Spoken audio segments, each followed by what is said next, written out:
Okay, we're live. Awesome. I'm really excited for just how many people are doing charity streams and what have you for just within the Toronto area. Because I Oh, think I after this know. one, I know of two more that are doing. Hans is doing Uh, one like right after ours. oh, it's amazing. Pink City. Have you ever heard of Pink City? No. Oh, it's a local business. It's a clothing line. It's run by two Asian guys. They go to like a lot of cons and things like that, like nerdy bomber jackets and things like that. Oh, Stuff's that's really cool. cool. And they'll be streaming D&D with some Black queer cosplayers in the Toronto community. Pink City, Um, Toronto. Have I yeah, seen them before? you probably Oh, have. I have. I know that logo. I saw them at Fan Expo, Oh yeah, like 2 years ago. yeah. And they're super awesome. Whenever if you ever see like a con party hosted by Pink City, you know Go. it's gonna be a good time. You know it's gonna be a good time. Oh, this stuff's dope. Yeah, yeah. My Twitter profile is from a Pink City party. Oh, no way. Yeah, yeah. So I was just like, it was like a light cosplay. So like I threw on like that Punisher shirt, Yeah. and then just like clowned around because when I think of the Punisher, I guess I think of clowning around, which is Odd. not It's not it's correct. it's kind of weird seeing what's going on with the Punisher symbol. How do you mean? Like, are you Because seeing because it? a lot of cops are wearing it. Yeah. It's pretty common in the military for people to wear the Punisher symbol, but it's ironic Mhm. because like the creators of the logo and the Punisher have long been like, "Hey, no, this is they're appropriating it in the wrong way because Punisher is supposed to be um, symbolic of the law enforcement and judicial system's failure to protect citizens." Yep. Um, To me, because I really like the Netflix adaptation of the Punisher. It's oh, it like was great. it's this albatross that John Bernthal's character Punisher has to like wear, and like there is no happiness. There's nothing good about this. It's just like degrees of pain and trauma. And I'm like, yes, let's talk about that pain and trauma, Hmm. all from base, and we'll get into this basically white supremacy. Oh yeah, it's fantastic. Mhm. I love that show. I thought it was so well made. They did a really good job of humanizing the Punisher, but also saying that no, he is still a villain. He is not to be glorified. He's a bad guy. Yeah, I'm also distracted because I'm looking at the the Pink City website right now. I'm telling you, it's great. They, I'll mention at the end. I have their Instagram post of when they're streaming, and what have you. But I think it's like 5 o'clock tonight. Be They, great. What is your beverage of choice today? Is I it am drinking the more a. chesty lady? It's no more chesty lady. It's just an iced coffee. Oh, very interesting. It's just an iced coffee. Well, they've got some cool stuff. Dang. Well, looks like I'm spending some money. Looks like I know what to get Daniel for his birthday. Oh, there's so much cool stuff here. Hmm. I think you'd really like the. I think they have a Magikarp one or a Gyarados bomber jacket. Oh, I'd have to where? double check. They have a lot of like cool Pokemon stuff. So I've been looking for like a sweet geeky bomber jacket. I was looking at there's this other brand called BB Sama that I was oh, looking at. They've got some cool stuff. They've got this one and it's like a cotton dragon bomber. Um, so I was looking at that. But this is so Pink City is local. I'd rather support that. they are local, yes. Much rather support that. Dang. Okay. Oh man. Oh Oh, no. I'm nervous. why are you nervous? I don't know. I'm just I'm nervous about our stream. I just I want it to go well. Where do you? Just If I can put on my like coach hat coach hat. here. I've never Um, done a charity stream before. oh, okay. So, like, where do you think that like nervousness is coming from? Like, what's the root of that? I don't know. Most of well, okay. My nervousness comes from the fact that like, so I set up the donations Hmm. for this because a lot of people are using like Tiltify and things like that, but Tiltify doesn't let you donate to Black Lives Matter. It's not one of the Really? recipients, and I think. one of the things that you see a lot on like social media is like people are talking about America, and the things that are happening in America are you know unbelievably terrible. Mm-hmm. Mm-hmm. But I think we're in Canada, and I think it's important that we acknowledge the terrible things that happened in Canada, like disproportionate amounts of arrests in the Black community, the disproportionate amounts of Indigenous people who occupy our prison system. Yep. And that's why I was like, okay, we have to do, a local group. And Black Lives, like you pointed out, Black Lives Matter has a Toronto chapter.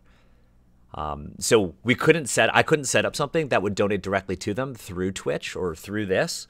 So that's why I had to go through Streamlabs to do it. But I was so nervous because I just want to make sure these donations work so we can get money to them. That I've donated twice just to see if it works through incognito tabs, just to see if it works. So it sounds like you've done everything. Like it's going to work. Sounds like I've done everything. And I meant what I said yesterday. I will cut off this hair if we hit $500. The donation link is on our Twitch page. It is it's that little donate button underneath the video, so you can donate at that. Can people just click a link? People just click the link. Yeah, here's the link in chat. There's the link in chat. Yeah, I could make a donate command. I can do that right now, actually. So Daniel, Jenny in chat is like the donations are going to like your account, and then you're gonna like do the bulk donation. Yeah, and I'll post to make sure everybody knows that we did it. It doesn't go to my personal account; it's going to the Asians Represent account, and all of that money is gonna go straight to Black Lives Matter Toronto. Great, awesome. Let me make a command right now for that. It's gonna be !donate, and it's gonna be head to this link. Oh wow! We've now seen the Keanu Reeves. There's Keanu. It's not centered on this one screen, but it's centered on the PDF when we get to this. I thought you purposely put Keanu's face over top of mine, which I'm flattered. Okay, well I did that on purpose. I did that on purpose. I totally to donate to. There we go. Thanks, Peter. Oh wow. Okay. Pfft. I was just making one, but Peter already did it. That's why we have him. This is why we have Peter. This is why Peter's our mod. I'm gonna move the alert box just so I'll center it directly over your camera on our current scene. So then you're Keanu Reeves.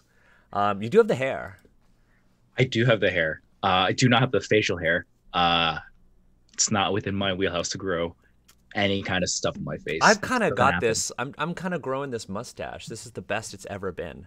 I'm kind of digging it. Right? I think I'm gonna keep it like that. It gets annoying though. I think it's like I feel like you will get used to it, right? I hope so. Oh, Ting just said you're young Keanu. Oh, blessings. Oh, well, young Keanu didn't have long hair. That's true. Yeah. He had the short hair, like in Speed. Mm-hmm.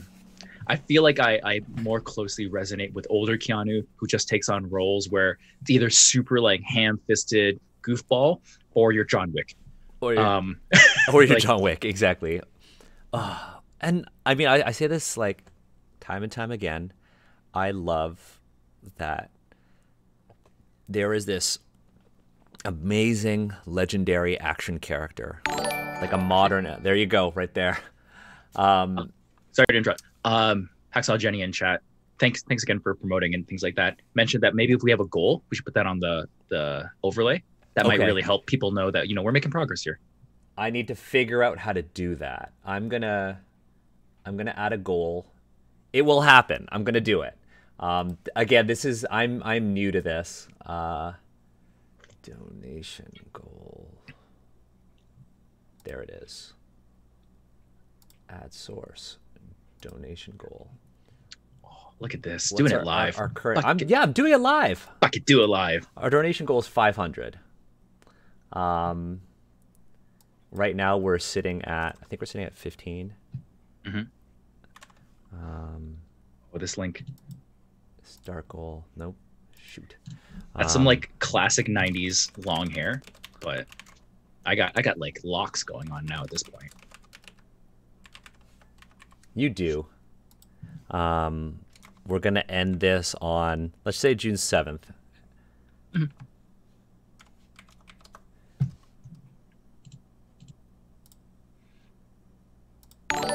Done. There we go.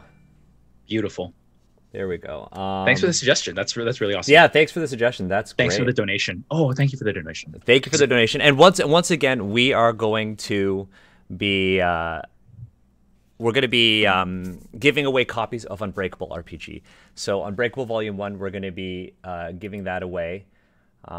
We have, if you donate over $10, you'll be eligible to win one of 5 hardcovers that we were very generously gifted. Oh yeah, Steve will bring these out. We'll start right now. They're beautiful. Look how much content there is in here. We're actually going to be reading some select adventures from this. I'm super excited. But yeah, we have 10 copies of this that, oh, look at that. Looks so good. That we're going to be giving away to anybody who donates over $10. You will be entered to win a copy of this. If you are just in the chat, we also have 5 copies of the PDF that we're going to be giving away to people in the chat. Our moderator, Peter, is operating our Nightbot, and we have like a winner function that a mod can use to find somebody in the chat. So I'll leave that to your discretion, Peter. And we have 5 winners. If you win one of the PDFs, or if you win one of the hardcovers, send us a message. And oh my God, thank you. I'm going to cut, by the end of the stream, I'll have to cut my hair off. I'm going to have to cut my hair off. And then the new graphic that we got is going to be out of date because my hair won't look like that anymore. But yeah, we're going to do that. So I'm very excited. Let's get to it. Before we start, sorry, did you want to say anything, Steve? No, I was going to say, I'm kind of excited for you to cut off your hair because we're 100% going to get there. Because it just means we're going to have to just commission more art from amazing Asian artists and, just keep that going. I'm excited. This hair is going to go. I can't believe my hair still looks kind of teal. It's been this color since late September last year. So let's do this. Yeah. I stayed up. I'm going to be honest with you, Steve. I think a part of the reason why I'm nervous is because I stayed up really late last night trying to figure out what I was going to say. Not because I didn't have anything to say, but because I think this is something that is far too common in the Asian community. I think Asian anti-Black racism is something that I think most people who are of Asian ancestry can kind of relate to. And I know that we all have our own stories, and I know that many of you came here to hear us read something good for once, because we normally read something really terrible and we dunk on Oriental Adventurers or other products, but we're actually going to do something different today, and we're actually going to read something good. Brian wants to know how much for an eyebrow. Look, I'll put like a little, I'll do one of those cuts into one of my eyebrows if we hit $1,000. I'm super into those cuts. Like I'll Craig do one of those Dream cuts. Daddy? Yeah, I'll do one of those cuts if we hit $1,000.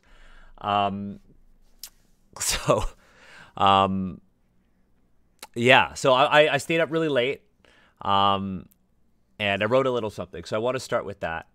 And then I know Steve's going to talk, and then we're going to get into reading Unbreakable.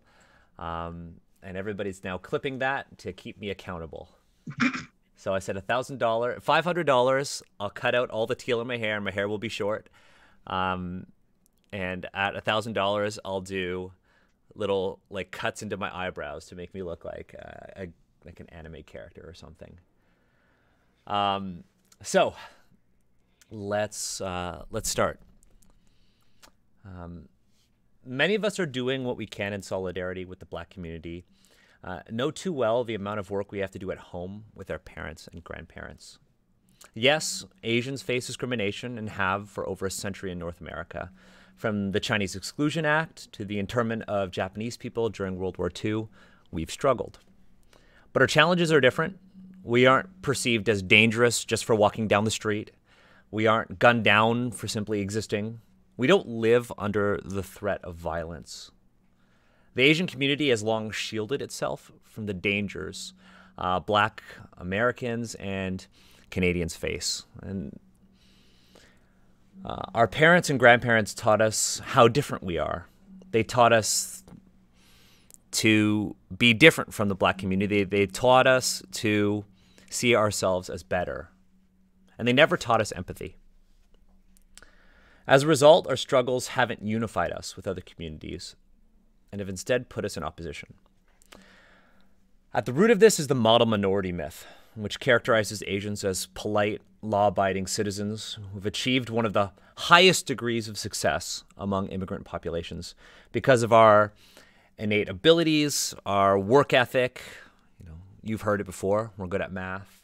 We're hardworking. We have that immigrant mentality, that work ethic that has driven us to succeed. We follow the rules and we don't ask questions. And because of that, thank you for the donation, we've been portrayed as the prototypical example of the minority success story.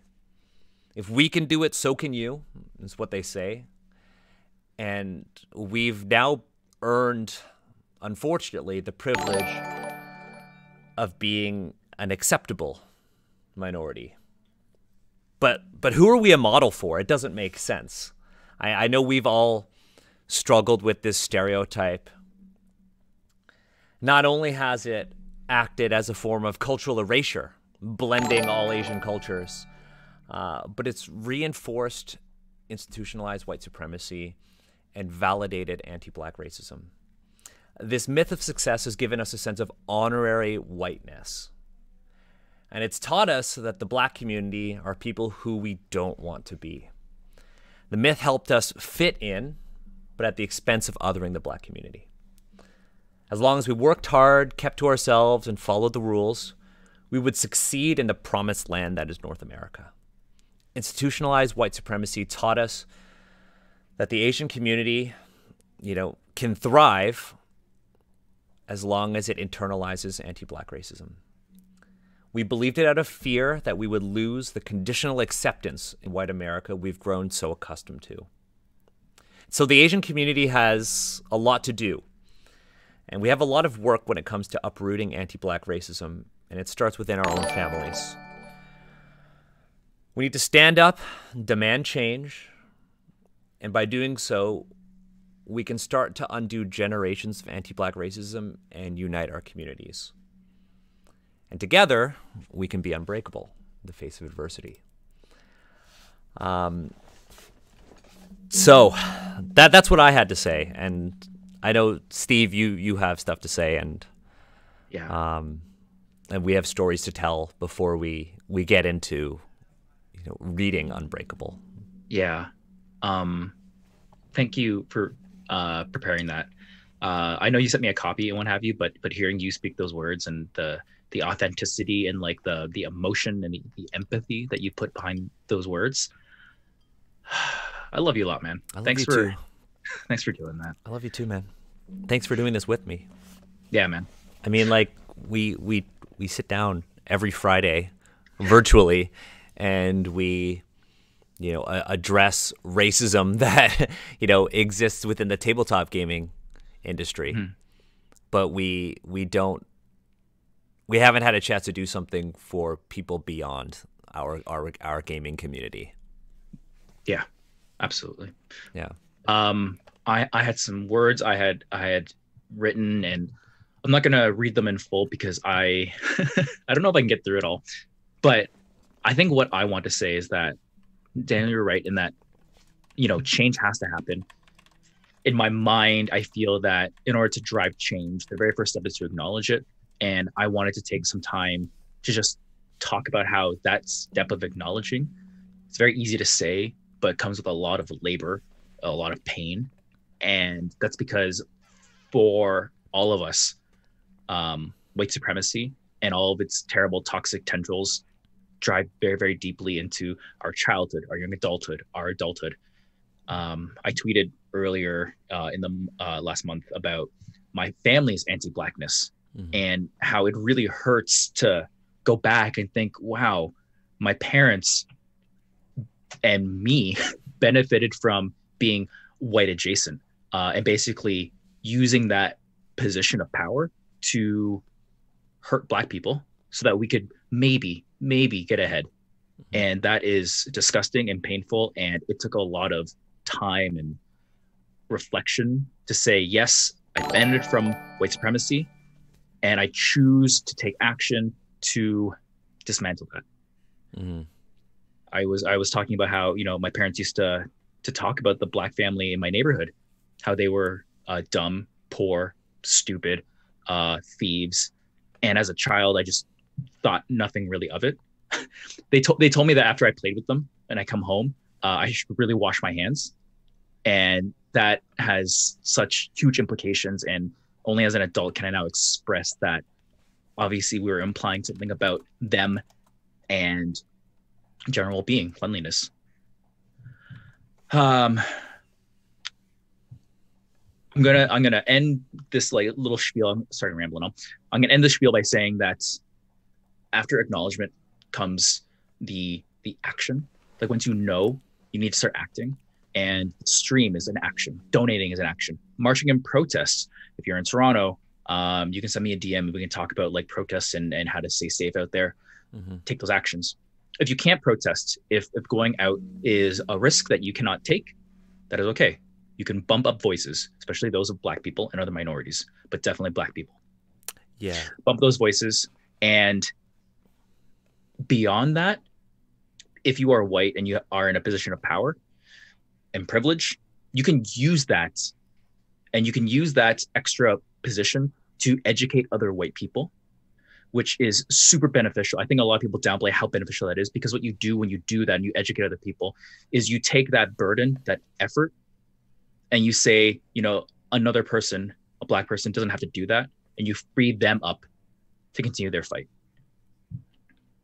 Yeah. I think it's also worth noting that, you know, with all of the protests that are going on around the world, it's easy to feel guilty for not being able to participate in those protests, like you mentioned, Steve. And like you said, there are a lot of ways that you can help. Now, you can help by organizing. You can help by, you know, boosting other people's voices. You can help by, you know, just supporting your family. But I think it's also worth noting that we're in the midst of big social change and a global pandemic. You know, 2020 has been off to a terrible, terrible start. But there is a light at the end of all this. And I think it's also worth saying that if just surviving, if just taking care of yourself is all you can do, and that's totally okay. So if you can't go out, like I can't go out and protest because I buy groceries for my parents, my grandparents, and my brother. And if I get sick, I can't support them. So if you're in a position like that, or if you live with your family, or if you simply just can't go out, I think, you know, a lot of us take for granted the ability to be able to just go out and protest. Note that. I think when you're talking to people online and you're talking to people about what they're doing, simply surviving is okay. And if you can do more, do so in your own way. So I want to thank everyone who donated so far. Like, honestly, like 153.73 is, we're already 30% there. Oh my God. That's awesome. That's awesome. Wow. Wow. Thank you. Thank you. But you know, this has been something that I've wanted to talk about for a long time, and I have conversations with my family about this. You know, like I've grown up in like predominantly white spaces. I grew up in a neighborhood in Toronto where it's known to be a predominantly white neighborhood. So if you're in Toronto, I grew up in the High Park area, so it's pretty much all white people. You know, I grew up in spaces doing sports that, you know, are primarily associated with whiteness. I've been, you know, I used to be a competitive swimmer, and I've been called a chink on numerous occasions by white people. Teachers, coaches have, you know, stood by and let that happen to me. But I've also, you know, I guess internalized that, you know, conditional white acceptance. I would, like, in high school, I would proudly just be like, well, I'm a Twinkie. I'm yellow on the outside, but I'm white on the inside. And the young me would see that as a badge of honor because I fit in with the majority of my peers and not my, you know, my Asian peers. Yeah. And, you know, I wish high school Daniel didn't think like that. And so I think it's important for us to you know, acknowledge our own harmful behaviors in the past and the things that we've heard. Like I remember bringing home, you know, different girlfriends. One was Japanese, and I remember my mom saying, my grandma said something, and I remember my mom saying, well, it's okay that she's Japanese, at least she's not black. That's what my grandma said. Yep. And I've heard my grandparents say that a lot. You know, many of us here have heard who are Asian have probably heard our grandparents say, "Oh, well, black people steal," or we've been walking down the street and your parents kind of pull you to the side, or lock your doors, roll up your windows. These are all things that are very much a part of the childhood experience of being the kid of Asian immigrants. And it's tough. And it's tough to have those, you know, conversations with people. And it's tough to acknowledge this reality. Because many of us, I mean, our whole brand is called Asians Represent, and we're all about uplifting the Asian community. But we failed until this point to acknowledge the fact that the Asian community enjoys a really privileged place in North America. And it's earned that privileged spot at the expense of other people of color. Yeah. Yeah. Yeah, it's tough. But that being said, I think it's time we continue this conversation. And, you know, I really like how people in the chat are talking about this and sharing their experiences. And if you're comfortable, please do so. This is a time for all of us to be together. This is a time for us to raise money for a good cause. This is a time for us to, you know, show our parents and show our grandparents that we can be better. Yeah. And, you know, we can succeed if we're united. So with that being said, our moderator, Peter, can we pick a winner for a PDF copy of Unbreakable? So one person from the chat will get a free copy of Unbreakable, which is the book we're about to read right now. So Unbreakable RPG is, I'm going to say it's the first of its kind. Unbreakable is an own voices anthology written and illustrated by, you know, an amazing team of Asian creators. Steve and I had, you know, the privilege of, you know, being a part of the team for this volume, and, you know, the Unbreakable team. Shout out to Jackie, Death by Mage, has we've been, with the help of some other donors, we've been gifted 5 PDF copies of Unbreakable that we're going to give away right now, and 5 copies of this beautiful hardcover. I love how you like string it because there's so much content. There's so much good content. So much stuff in there. So much, like I just curl that, just like get some pump. Just buy the book. There's so many uses. Just buy the book. If you want to do a work, if you want to work out at home and learn at home at the same time, Unbreakable.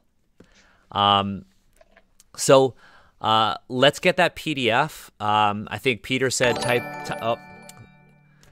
Viditya, thank you for the donation. If you want the PDF, just participate in the chat. If you want to get a hardcover, you have to donate at least $10, and we'll be picking winners at random from that. And I'll be picking those winners. If you win a PDF in the chat, send a DM to me or Peter. That's PR Cargill in the chat, and we'll get your email and we'll make sure you get that PDF. One more minute and type in BLM to enter, and then we're going to go from there. So let's first talk about our experiences with Unbreakable, Steve. Yeah, so I'll do that. And actually, Daniel, would you mind kind of pulling over the donation goal widget? Oh yes, back onto the screen here. Yes. But I'm really excited. Daniel, you said that Unbreakable, it might be its first of its kind, and I will die on that hill. I think it's the first of its kind. Like, there has been no piece of media that is fully Asian created and illustrated, and it is the first of its kind. I'm going to just say that. So it's very, very exciting, because up until now, really what we've had are things like Oriental Adventures, which obviously we read every Friday. The iterations of that. We've had Legends of 5R, which is middling at best, but still it has like a lot of white voices that basically just say, hey, this is how we see Asia as a monolith. And then you take a look at Unbreakable and you take a look at all of the different voices that are there. It's a bunch of one shots, and I really like that setup because we're going to be reading a Vietnamese inspired adventure. The author's actually in chat right now, so but then we interview one on Asians Represent, a Cambodian adventure. There are some that are based in Chinese culture, and I find that just really, really refreshing. No more, we have said in text that no more can you do Pan-Asian. That's just no longer acceptable. This, I think, is a testament to that, and it's proof that it can be done. You know what I really like about Unbreakable is that, there are so many people who listen to. So there's so many people who. I'm sorry, I can't. There are so many people who listen to our podcast and watch our stream, and they always ask, well, okay, if Oriental Adventures is so bad, if L5R is so problematic, point us to something good. Yep. And now that Unbreakable Volume 1 is out, we can not only point people to, just one book, but an amazing list of creators. And so this is more than just a book. This is a list of people you should listen to. Creators who have stories that need to be told and, voices that need to be heard. So we're gonna dive into this. I kind of want to start by talking about the adventures that we wrote, and I want to hear about yours, Steve, because I'm gonna scroll down. So yours is a really cool story, and yes, because it's a story about, I think both of ours are interesting because they're both stories about connecting to, where we're from, connecting to the homeland. Yeah, but in different ways. Totally. So I'm very excited to read through the adventure that we planned up by Knit-Knack by Kevin, because mine is also a Vietnamese adventure, but I have a feeling that ours are going to be completely different. I wrote mine with the seed being, hey, I want a cool dungeon crawl. I like making dungeons. I like kind of the progress of making dungeons harder and harder as you get deeper and deeper, with like a big climactic battle at the end that's like at the top of a mountain. That was my only goal. And then I just sat there and I was like, hey, what memories of Vietnam do I have that I would love to just share? And my most visceral memory is climbing a mountain with my family. If you aren't aware, Vietnam is consistently 100 degrees Fahrenheit, 30 degrees Celsius all the time. That's like a cool day. 100% humidity is the norm. So we climbed a mountain. It took hours. And we were all going to a temple.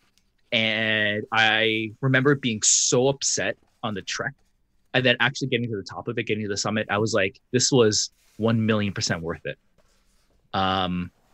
So my particular adventure is all about kind of the progress up to get to like the very end goal. Just like keep progressing through. Mm-hmm. And then you get to like beat up some constructs that And then it becomes D&D. And then it becomes D&D where you just like beat up some monsters. End up saving some of the monks that are there. And what I was really happy with was when I wrote the monks, I didn't do like they are technically D&D monks because this is a D&D 5e kind of thing. But I said, screw monk weapons. That's stupid. So you get a whole bunch of monks who use whatever weapons they happen to use as people before they were monks. So you have people using like giant two-handed glaives and things like that. I love it. It made me really happy to write that. It felt very liberating, very freeing. Mm-hmm. It felt great to just kind of say, I see the problems that D&D had with portraying monks. Yeah. And screw it, I'm going to do my own thing. And that was great. And I would hazard a guess that a lot of other authors had like a similar moment where they're like, wow, screw a lot of stuff in D&D. Let's do our own thing. Yeah. That's wow. Thank you for that donation. We're at 60% of our goal right now. Oh wow. So it looks like I'm definitely gonna have a shaved eyebrow by the end of this, and I'm definitely gonna have to cut my hair soon. Wow, thank you for that donation, Trav. Yeah, Steve, your adventure is pretty cool. I love, like, I love a good dungeon crawl. Like, I love a good dungeon crawl. That's what got me into D&D. I love minis and I love all of that. But what I love even more about your adventure is that it's about connection. Mm-hmm. It's about that, reliving those sort of childhood feelings, that experience. Also, damn that humidity. Damn that humidity. Now, a lot of people are saying, oh, not the hair. I'm like, look, hair grows back. I'll dye it when the time comes. And my hair is forever immortalized in the Asians Read art that we have.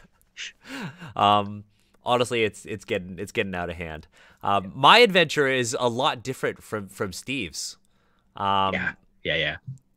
My adventure is called Drowned Souls of the Hidden Stream. So if you have this, it's on page 48. Steve's is, I think, on page 104. Now, my adventure is the only time I've ever written something where it's had a content warning for body horror on it. It's an adventure that was deeply inspired by the experiences I had when I was working in China as an archaeologist. I got to visit a real village called Songxi, and it was a reconstructed historical village that the government had put efforts into restoring, and people were living there, and it was a residential area, and it had these really, really narrow pathways that you would walk through. They would have these huge historical residences that were connected by beautiful open air courtyards called skywells. And I remember going through there, seeing dogs running around, being there in the rain, and I just remember that atmosphere. A part of my visit there also involved a lot of alcohol, but that's for another story. If you've tuned into our streams before, if you've listened to the podcast, you probably know the story about how I got real. You got a little bamboozled. I got a little bamboozled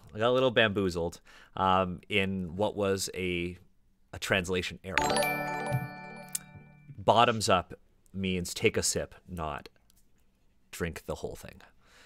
What a power play. What a power play, though. But yeah, this is an adventure about finding a village that has been destroyed by imperial greed. It's about finding a village where flooding caused by imperial dam projects destroyed a village in the middle of this bamboo forest. And when you go there, you have to actually free a couple who are guardians of a temple. It's an adventure that it could be a combat adventure, but it could also be an adventure where you roll no dice. It's got some romance. It's got some body horror. I try to create something really atmospheric there. But for me, it also represents the first time that I've put out something D&D and used, my sort of newfound connection to China. Growing up, this sort of model minority myth and this idea of fitting in affected me really profoundly in that I rejected Chinese culture. I rejected traditional Chinese culture because, I wanted to fit in. I don't, I didn't learn how to speak Chinese until I was almost 30. I didn't ever consider going to China until I was in my 20s. And sort of archaeology connected me to China. And yeah, I love that piece. I was waiting for a moment where I can be like, take a look. Yeah. I got it on screen. I got it on stream too. Catherine did an amazing job of doing that art piece. I absolutely love it. But this adventure, for me, symbolizes the decision I made to finally accept, my heritage. Oh, that's what this is. But we're 40 minutes in. We still have 4 copies of the PDF to give away. So Peter, I hope you wrote down who won that last one. And let's do another giveaway. Can everybody? Peter's gonna pick what we want you to type into the chat. We'll figure it out. I think what we should do is, what should the keyword be for this giveaway, Steve? I think it should be. We use BLM already. I want. There's a lot of sayings that are really impactful that I really like. I like obviously, unity. Unity is a good one. I want to say things like yellow peril supports Black power, that kind of stuff. But that's not a. That's a hard thing to type in. It's also a lot to type in, and then if somebody makes a spelling mistake, can everybody just type in, if you want to win a copy of Unbreakable Volume 1 in PDF format, type in Unbreakable into the chat. Yeah. Because it's more than just Asian stories. We are unbreakable when we are united. We are unbreakable when we acknowledge the history of anti-Black racism in our communities and uproot that from our families. We are unbreakable when we do whatever we can to help create a more equitable world. Yeah. So type in Unbreakable. If you've already won a copy of the PDF, you are not eligible, unfortunately, but you are still eligible for a hardcover copy. There are 5 of them. We're going to do a giveaway very soon. All you need to do is donate at least $10, and we'll get you one of these. When we get a winner, Peter's going to take down your name, and we're going to get your email. So DM PR Cargill or us on Twitch and let us know. You could also DM us on Twitter at AZNSRepresent, or Steve or myself. Just give us your email. Let us know that you were one of the winners, and we'll make sure that you get your PDF or hardcover. So I think it's time we actually get to this adventure. Yeah, it's on page. Yeah, I'm so excited. I've been like, let's do this. So I'm excited because Vietnam is not something that we've talked about, on this podcast. We haven't talked about it all that much. It's Vietnam has such a storied, complex history. Obviously, with the United States being very, very having a big impact on kind of how life progressed since the 70s. And I feel like it's like a lot of smaller Asian countries that aren't, Japan or China or Korea. It's very easy just to ignore it and let it fall into the whole idea of being Pan-Asian. But if you ever have the chance to go to Vietnam, I highly recommend it because it feels like it feels like the product of a lot of pain and trauma, but also as you walk the streets, I definitely get the feel of a sense of perseverance. Maybe this is like a little too like nationalist, but I get a lot of sense of coming through adversity.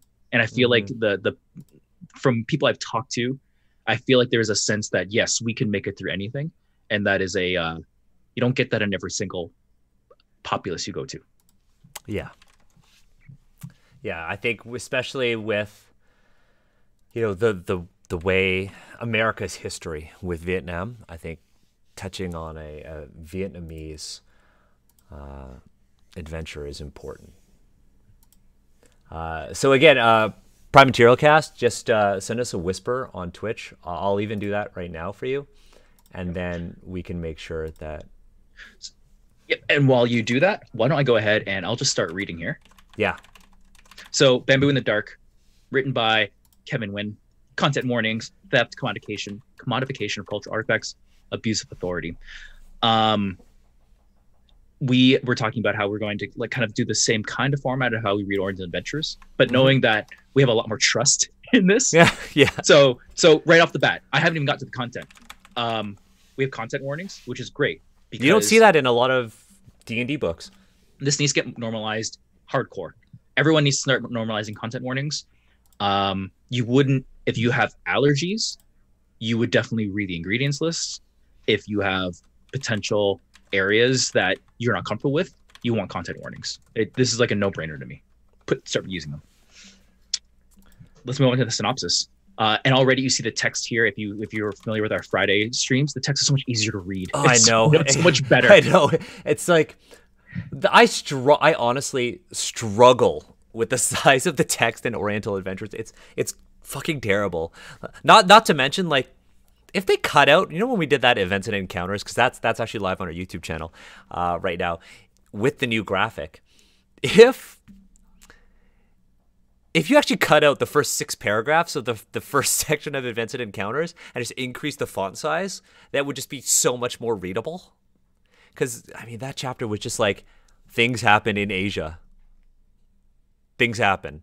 They took 6 paragraphs to write that. Let's get into it. Steve, do you want to read this? And then I'm going to do some of the back end stuff. I would truly be honored to. So, synopsis.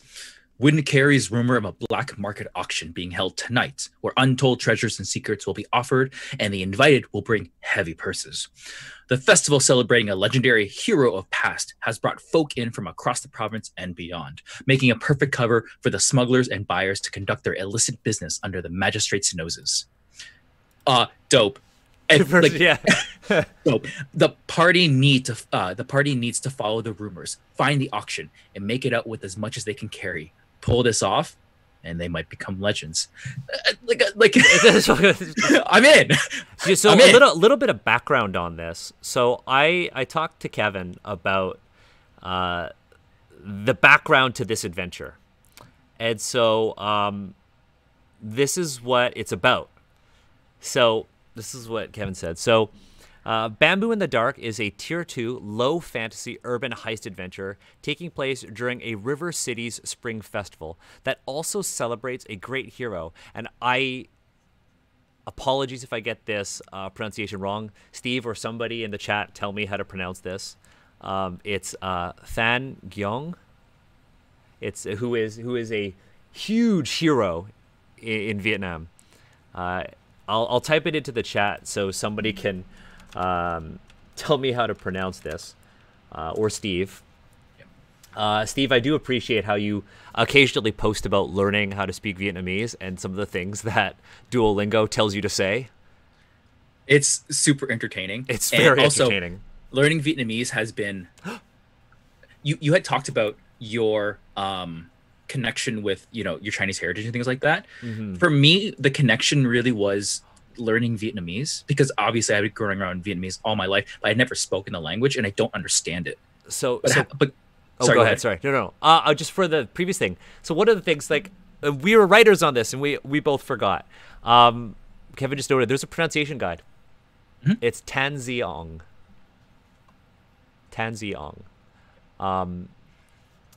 So that's how you pronounce it, and that's a thing you don't see in a lot of Asian supplements.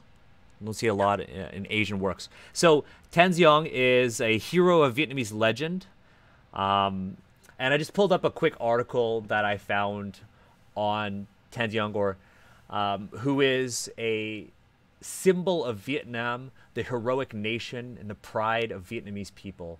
Represents what is noble and patriotic in Vietnamese culture.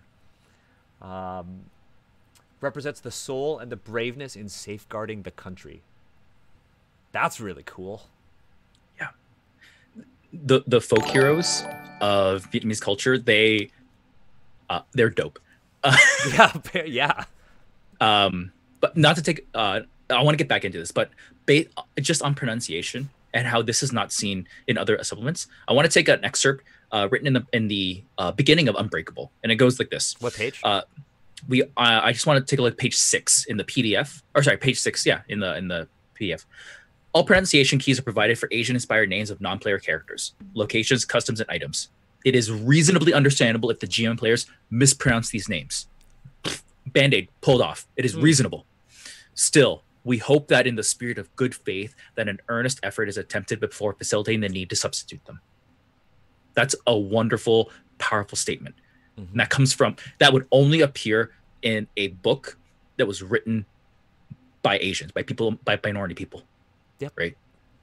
So very, very quick sidebar here before we jump back into. And before we even get into that, there's also on the next column, there's a whole thing about the TTRPG safety toolkit. Yeah.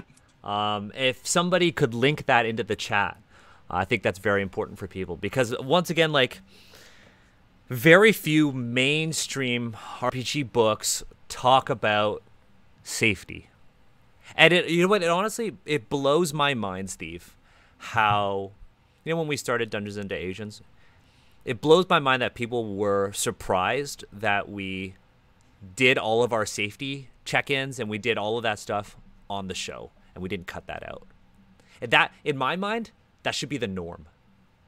Yeah, it's absolutely. Like you, Agatha, Amar, myself, when we get together, we're like I consider all of you like my friends. And we're not just people who do work together. We're not just people who create together. We're not just people who see each other a couple times a month. No, I consider you my friends. And even though we know about each other and we understand each other and that we're open to learning more about each other, we're constantly checking in with each other about our safety. Yeah. And I think more people need to do that. So, like, again, Unbreakable, it's got it right there. But let's go back. Let's go back to the adventure. So back on page 69. Nice. This adventure is designed for 3 to 5 players, characters between level 5 and 10, and can be 1 to 3 sessions relative to the party's pace. It is recommended you read the entire adventure at least once before attempting to run it. While each section is distinct, they're interconnected with each directly affecting the next through reputation scale and adversity tracks described in Chapter 1. That sounds really cool. I'm very excited to see what reputation scale and adversity tracks are.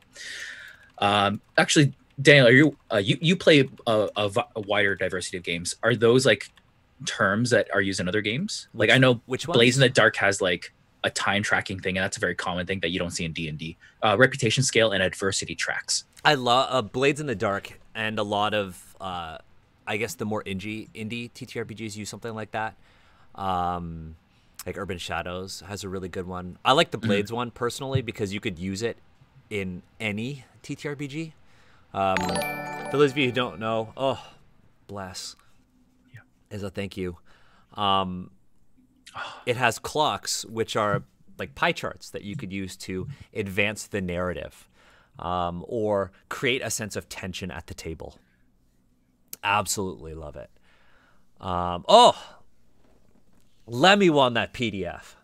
Lemmy, shoot me a message. I'll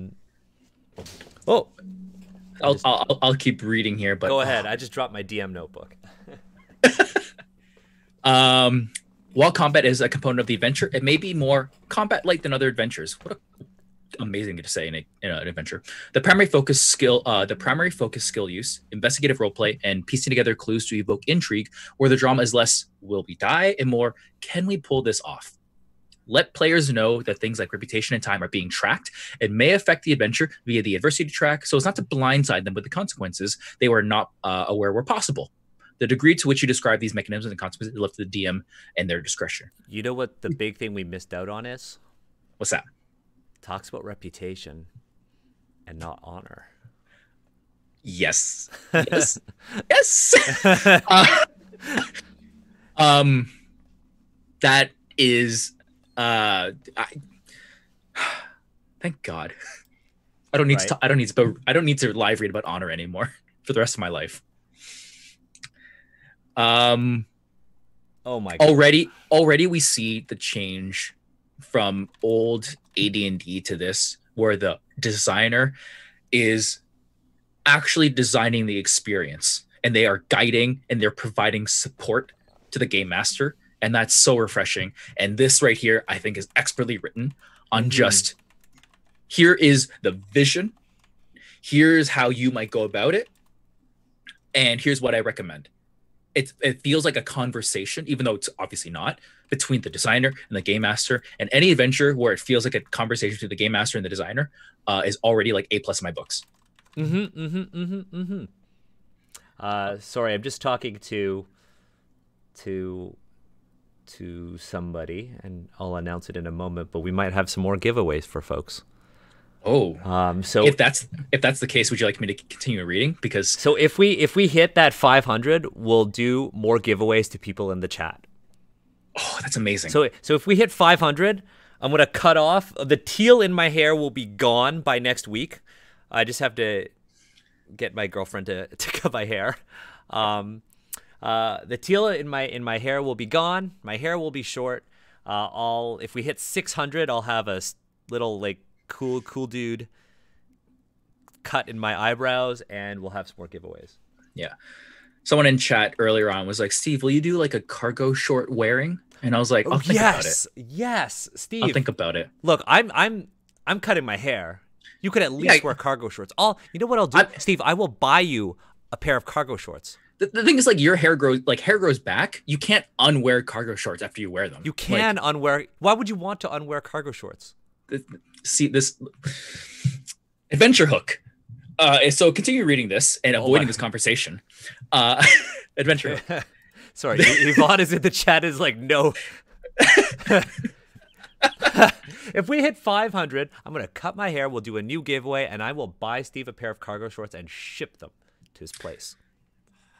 Maybe I'll do like a really professional like cosplay shoot, but instead of cosplay, it's cargo shorts.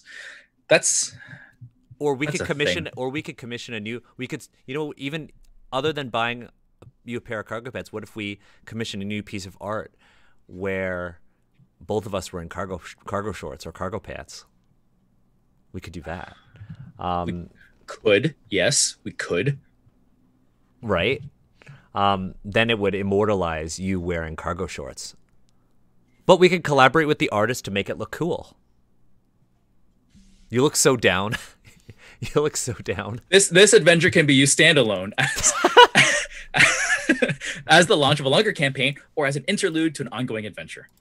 The party might find themselves in the city, simply hoping to take in the festival, following a rumor of the auction without the municipality, or to find the key of another adventure rumored within. If you're looking for ways to tie the players directly to this adventure, here are a few options you might consider. I love lists like this, by the way. I'm very excited. I do too. A character must recover a stolen family heirloom that is to be offered up at the auction block. Holy shit, that's so cool. Choose one of the following. There's even another list. Okay, choose one of the following or a bespoke heirloom that fits your game. A necklace that acts as a key to the family's ancestral mausoleum. Holy crap, which has been locked away for generations and weighs on the family's spirit. A statuette. Sorry, no, go ahead. No, you go ahead. I don't want to interrupt your flow. A statuette of a protective guardian fashioned in the image of an ancestral matriarch. The loss of the statuette has begotten misfortune and tragedy of the family for years. Oh, that feels like super like emotionally heavy. Memoirs of a family member who is said to have gone missing in search of a fundamental truth that would change the world as we know it. Oh, cool stuff. I like this. You know what's really interesting about all these adventures is, you know what's great about this compared to Oriental adventures? Because now we have a point of comparison. We have now 24 hours worth of content to compare, Unbreakable to. And the big thing about Oriental Adventures is it has basically taken these historical analogs and have just like poorly ported them into D&D. What I like about this is that, you know, the things that were the themes that we've been talking about for one page already. We've talked about, you know, reputation. We've talked about, you know, recovering stolen heirlooms. Right? Yep. These are Asian themes, but it's not screaming, "Hey, this is Vietnam yet."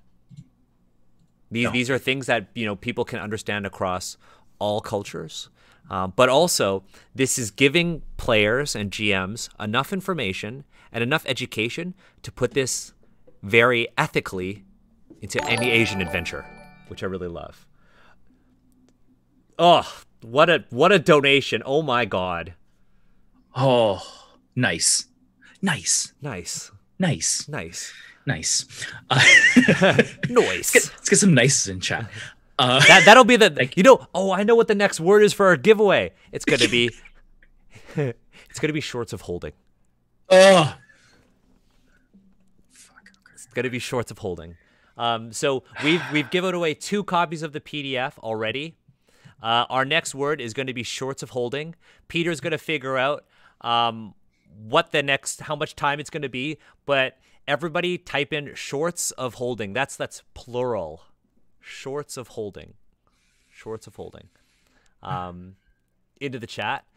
Just to show, there we go. Just to show Steve our love of function. Shorts of holding. I'm gonna go back to the adventure here. Yeah, let's do it. Do you want me to read? I can read. No, I do want to keep reading. If you're okay with that, I'll finish off the section. More adventure hooks. The party needs to snatch up a quest MacGuffin known to be in the auction offerings before rival adventurers do, or their own efforts might be curtailed. I love that we've actually just said the word MacGuffin. It's now just part of our like tabletop RPG lexicon. I love it. An artifact of Tanxiong, the great hero being celebrated by the ongoing festival. A map with the location of the Heaven's Gate, where mortals can commune with the gods and parlay for a wish to be granted if judged worthy. Oh, some goosebumps there. I want to know what the Heaven's Gate is. So I am quite disconnected from my Vietnamese heritage. My parents very much were like, be white passing, blended as much as possible. But terms like the Heaven's Gate and things like that, they appear in my childhood in like these weird, vague memories of like paintings and other things that are in my house and stuff that like I was never really taught about, but was just like present. And that's like a weird flavor of like being othered. Yeah. Anyways, the Heaven's Gate for me picks at something in my like childhood brain, and I like that a lot, especially the idea of like communing with gods. I didn't tell you this, Daniel. In my house, it took me a long while to realize this. We talked about the 8 drunken fairies and how someone was like, actually, it's the eight immortals. Yeah. My dad has a giant 8 immortals painting in his house. That's cool. It's really, really cool. And he always, when I was a young adult, he wanted to like tell me about them. But as a young adult, I thought he was lame and didn't listen to him. And now I regret it. I know. Well, I'll have to reconnect on that. I also love how somebody thought that was like, oh, 8 immortals is super close to 8 drunken fairies. There was so much to unpack in that I just didn't have the time. No one has the time to unpack that. You know, one of the things that I love about this so far, and it's something that I actually recently I vented about on our Discord. If you're in the Discord, it's in the vent event section. One of the things that like I was so blown away by in this is the willingness for non-Asian creators to try to take historical figures from across various non-European cultures and try to fit them into D&D classes and terms. And I love how we haven't done that here. No. It's because I guarantee you, if somebody who wasn't Vietnamese or Asian wrote this, they would have said an artifact of Tanxiong, the great fighter, being celebrated by the ongoing festival. They would have said something like that, and I've seen that so many times. And this fills me with so much hope. So we're on the next page, next column. The party works. We're just missing an urn crafted by a famous ceramicist centuries ago. You love ceramics, I know you do. I love ceramics. Being offered as a simple art piece, unknown to the smugglers and likely buyers, it actually contains a lich's phylactery. I wonder what would be the Vietnamese equivalent to a lich? Is there one? I don't know. Nothing comes to mind. I talked about like my childhood being like very whitewashed. Mm-hmm. From what I understand, it's a lot more focused on like spiritualism, and you probably know this, but like there's a lot of French occupation where Catholicism was heavily influential on basically everyone's spirituality. So you get this kind of very interesting mix of what would be like a Buddhism, but then my particular family, they worship gods as if they were like Abrahamic gods, right? And I always thought that was very interesting. As a child, I just didn't get it. I was like, I don't know enough to make an opinion about this, but I'll pray and make offerings and things like that, and also understand that it's just weird because that's religion. So I'm cutting my hair. Yeah, you're cutting your hair. Oh, we did it. We did it. So so we're gonna do 500 for hair, 600 for my eyebrow. I have to get one of those. I guess I have to figure out how to cut that. I don't have a razor. I have to figure out how to do the eyebrow thing. And then at 700, we're gonna do something cargo shorts for Steve. Whether it be I commission a piece of art from. Wait. My cargo shorts happen before your eyebrow? No, your cargo shorts happen after. 700 for cargo shorts. Okay. 700 for cargo shorts. If we do that, then I'm gonna commission a piece of art. It's gonna be Steve, and the caption is gonna be shorts of holding. Oh God, great! It's gonna be shorts of holding. Okay, so we're gonna figure out who our next giveaway winner is, and it's Boudet RPG. Boudet, nice. Please whisper me on Twitch your email, and we'll take that down. Let's continue reading, Steve. I'm actually going to do one of the giveaways for the hardcover right now.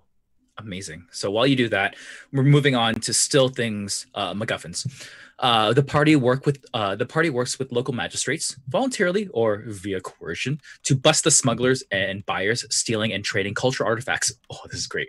And using them and the funds they generate for foul means. If coercion is a service, ask the party what the magistrates would be able to use to effectively leverage against them. I like that a lot. I really like that. Use this as an opportunity as a group to dig up characters' dark pasts, or to dangle a secret the magistrates have dug up with the party member that the player might not even know as a carrot at the end of the stick. Again, we see just another example of the designer having the conversation with the GM, being like, you are in full control, and you know exactly what your party wants. Mm-hmm. But hey, I'm here to help you. I'm here to support you. Yeah, and that's. I love the variety. Oh yeah. I just love the variety of plot hooks here. None of them involve some maiden of virtue. None of them involve banditry. These are all interesting and intriguing. And they don't paint any stereotypes of Asians. At the same time, to double it on it, if you are Asian and you know it's an Asian created thing, you feel, at least I do, I can't speak for everyone, you feel like a little bit more connectedness here. You feel like, oh, wow, I think I know what you're saying here. And like, I can make the connection. I can connect the dots with my own past. So this is great. Notes on adventure hooks. If utilizing the first or second adventure hook, consider starting in media rays. So in the action, with the party fighting the last standing members of a group in a location that is not in the city. The enemy, as they're defeated, reveal the auction as the place where they sought items are. I love this like imagery, followed by a transition where players can imagine the swell of dramatic music and a color filter switch cutting into a stylish intro credits scene to show the characters as the leads in a movie or a show. And at the end of the opening credits, they've seen the scene transitions and they are crossing a bridge, entering the city. I love that. Wow. If utilizing the third adventure hook, consider having one of the magistrates reach out to or to run into the party with a request for help to take down the smugglers who they suspect might have a mole within the magistrates. We'll start the adventure with the party in a dark interrogation room, being questioned by figures in behind a bright spotlight aimed right at the separated party members arrested for some crime, and offer the opportunity to take down a smuggling ring or take their chances with the adjudicator, whose reputation for swift and harsh judgment precedes them. I want to know what this light source is, because I'm thinking about a D&D game. I absolutely use like those anachronisms where I'm just like, oh yeah, a fire hydrant like explodes, and like everyone's like, see, there's fire hydrants here. I'm like, don't worry about it. No, they're valves of water or something, conduits of water. You just call them water conduits. Yep. Conduits of safety, conduits of, I don't know. Hydrants of water. Hydrants of water. Okay, let's do the next one, because the adventure background is super important, and that's what I think is really, really important to highlight, especially that section with in blue. I don't know if you want to start there, or if we want to read the first paragraph and then reading the blue section. I think the blue section is really important because it's something that you don't see in a lot of in a lot of TTRPGs inspired by Asian culture. It's actually something that I do with my games. So I have kind of a framework for how I like my games run personally, and this doesn't have to be for you. But for me, when I run a game, I think the GM has 3 responsibilities, very loosely. The first one is obviously to create constructive tension. Through constructive tension comes, this rich narrative that the players and the GMs work on collaboratively. That one's pretty standard. The next one is what will I tailor, right? So what will the GM change in the rules to accommodate the needs of the players and their own needs? And the last one is super important to me, and it's what will I teach? So I have 3 T's: tension, tailor, and teach. So how will I create tension that is constructive for the players and myself? How will I tailor this free-form game to our needs? And what will I teach? And I think Unbreakable does a really good job of doing all of those 3 T's. And this is the teach. The tailor really, really cool. is what we saw. This is the notes on adventure hooks. That's the tension. That's the constructive tension. And the tailor is what we saw in the introduction. Is what we talked about in the introduction. But anyways, I'm gonna pick a winner right now. So Steve, if you could start reading, I'm gonna pick a winner. Yeah, I'm gonna start reading this blue section here under adventure background. You've totally enticed me to do that first. So, as the threat of foreign invaders loomed ever closer, Tengxiang was born of a miracle to a peasant woman. While still a babe, he requested of the king a set of iron armor, iron staff, and an iron horse, which the king would of course commission to be crafted by the finest artisans under his rule. During the smithing of his armament, Tengxiang was fed by the people he swore to defend, and quickly grew into a giant of a man, supernaturally quick. Just in time, he would defend his home and people from the approaching invading force. With his commissioned iron armor and staff, Tengxiang straddled the iron horse, which sprung to life and began to gush flames. Riding out to meet the invader, Tengxiang and his steed valiantly fought until the iron staff shattered in his great sweeping blows. In what lesser heroes might consider an irrevocable loss, Tengxiang uprooted bamboo staves from the surrounding groves of the battlefield and used them to beat the enemy back. Forcing a rout, he earned the victory and his kingdom's safety from the invading force. It's fucking dope. That's so cool. I'm going to say that as someone who comes from a Vietnamese heritage and family was affected by the Vietnam War and having to my family pick up the pieces, the idea of the staff being broken and seeking what's left to continue the fight is very meaningful to me. I think this legend can apply to a lot of different cultures, but I wanted to share that for me personally, there's a lot of impact in that. The visuals here, like it makes me think about other, national heroes or legendary folk heroes. Think of like Saladin, who, if you think about, the Crusades from the perspective of Europe, he is the villain, but in Southwest Asia, he is a hero. I'm getting vibes from that here, but also like I read ahead to the next sentence, and oh, it's so cool. I do want to announce we have a winner for our first hardcover copy. The winner for the first hardcover copy is Macaroni KTX. Yeah. Wait, is that Katie? So first winner, Macaroni KTX. If that's you, Katie, like, yeah, woo. Oh, yeah.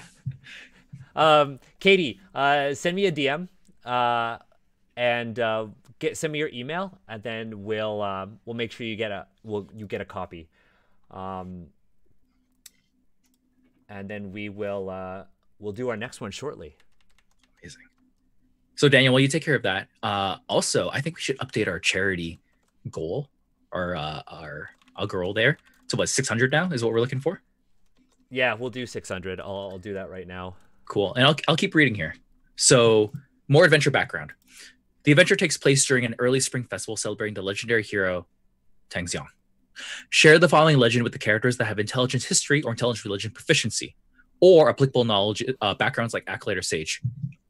Pause. I love that mechanic. If you have proficiency in it, take this information. You have it. If you are an acolyte or sage, you have it. I dislike rolling for like things that people should just know. If you feel the party might not reasonably know of the legend, set up a storyteller sharing the legend of the hero Xiang to a crowd, as reflected in one of the options in the festival events table. Great. The festival celebrates this great hero's victory over the invading countless generations after the battle, as well as the beginning of the harvest season, portending a bountiful rice crop. Folk from all across the province have come to the city to observe the holiday, tithe the gods, and sell their wares. The city is built tall on the riverbanks of a major waterway, cutting a path through the floodplain, taking advantage of the surrounding fertile soil and river trade. Big Vietnamese vibes, but also like other like. Can you explain that? So, sorry, I don't mean to put you on the spot. No. I'm happy you did. So some other like very visceral memories I have of being in Vietnam are basically traveling in the waterways on very rickety, very small passenger boats. But Vietnam is a very there's a lot of water in Vietnam, and that's part of the reason why it's so it's such like a big food bed. The weather's great. There's a lot of water, and the food variety. Vietnamese food has such huge variety. Yeah, I feel like I really haven't had like enough Vietnamese food. I haven't experienced enough. So if I can share this one story from, I think it's Heat, Acid, Fat, and Salt. Yeah, I might be screwing that name. That's a book, right? The book. It's on Netflix too. It's 4 episodes. Okay. I might be getting this wrong, but I think there's a Netflix series where they talk about Vietnamese cuisine and the cross-pollination of Vietnamese cuisine. And my favorite story is this Vietnamese person goes to the US South and tries gumbo for the first time, loves it, brings it back to Vietnam, but like the ingredients are different, right? Right. So makes this Vietnamese style like gumbo stew. Then someone who's like American tastes that gumbo stew, brings it back to the US and tries to make their take on a Vietnamese inspired, American inspired stew. Vietnamese inspired, American inspired stew. Okay. And like that is such a cool thing. And just like that makes me really happy to hear that story. That's really cool. It was Mind of a Chef. It was Mind of a Chef. Mind of a Chef? Is that what people are saying? You. Okay. I need to watch that. Honestly, I think what we need to do is, when we return to our new normal. Sorry, I'm just fixing up our thing. I didn't put enough of the donations because we're actually sitting at 526.13. 526.13. I think we need to go out and get some Vietnamese food. We talked about doing Dungeons and Dining. We talked about doing like a food show where we sit down and have a meal and talk about food. Totally. Okay, cool. Yeah, one of the things that I'm interested in is like I don't know much about Vietnam. Is I want to see where you spot those sort of cultural signifiers, those nuanced experience that, you know, somebody who isn't familiar with Vietnam or that Vietnamese experience would be. Mm-hmm. So that's why I asked that question. Anyways, let's continue because, you know, I thought we'd get through this quicker, but we just have more questions and more good things to shout out. Yeah. No, I love this. This is great. I have so much energy for this. Anyways, moving on. Many buildings are built on stilts to keep them above the shifting waterline come monsoon season. Some buildings now permanently sit above the water as the area's nature changes and the city grows as each are wont to. I have memories of like buildings on stilts. That's just like a thing that is. Where other municipalities would have paved streets for carts and beasts of burden, instead canals flow through the city like arteries from the river. Constructed gangways and bridges connect the raised up buildings for foot traffic. The verticality of the city has the buildings towering over pedestrians and boats in some areas, which cast long, dark shadows where anything can be lurking or found. Within the walled center of the city, construction is much more tightly regulated and thus more reliable and sound. Buildings inside the walls of the city are more economically constructed. The bureaucrats of the provinces have heard reports of smugglers pillaging historical sites, tombs, museums, and noble private collections in recent months. Despite establishing a task force to apprehend the thieves and recover the stolen artifacts, there have been no major breakthroughs. Magistrates patrol the city, maintaining the peace and making sure visitors and locals alike are able to enjoy the festivities without issue, all the while keeping eyes and ears sharp for leads that might tip them off towards the auction. So just like really, really cool imagery here, clearly like not Eurocentric and just like unabashedly itself. Yeah, authentic. I really like that. Let's continue reading and then we'll go to the historical folk hero section because that's what I want to know about. I'll let you read that one then. Parties of rival adventurers stalk the streets, the opportunity of gold and treasure and the chance to further their own aims, too good to pass up or let any get in their way. Smugglers have grown bold and brought their bounty to the seat of provincial power to be auctioned off to the highest bidder, sending invitation to unscrupulous nobles and the highest class of criminal. The auction is being held at The Deck, a high-end supper club in the Commons on the waterfront. I like that name. And scheduled to begin following a large fireworks display taking place after dark, around 9 o'clock. Fireworks. I don't know about you, but they have like a big, deep-rooted part of like my growing up. Just fireworks, firecrackers. That sound is like, as weird as it, the sound of firecrackers is almost like homely to me. Really? Yeah. It's weird because I have a big problem with gunfire and like gunpowder in general, but firecrackers, like the actual sound of a firecracker that I see and like I know of, pretty comforting to me. And that's just like what it is. Oh man, apparently Dungeons and Dining is the handle of a really racist person online. Oh, you're right, and I know exactly who it is. Yep. Fuck that person. Yeah. Okay, so we're gonna do another giveaway. So I'm chatting with Lemmy. I'm whispering with Lemmy. Lemmy, I'm gonna say it on stream. Don't feel bad. Lemmy won one of the PDFs, but Lemmy, who is also the purveyor of Lucky Hand dice, handmade, artisanal, sharp-edged dice, has generously donated 3 sets. Oh, these dice are fucking beautiful. Yeah. Okay. Lemmy has donated 3 sets.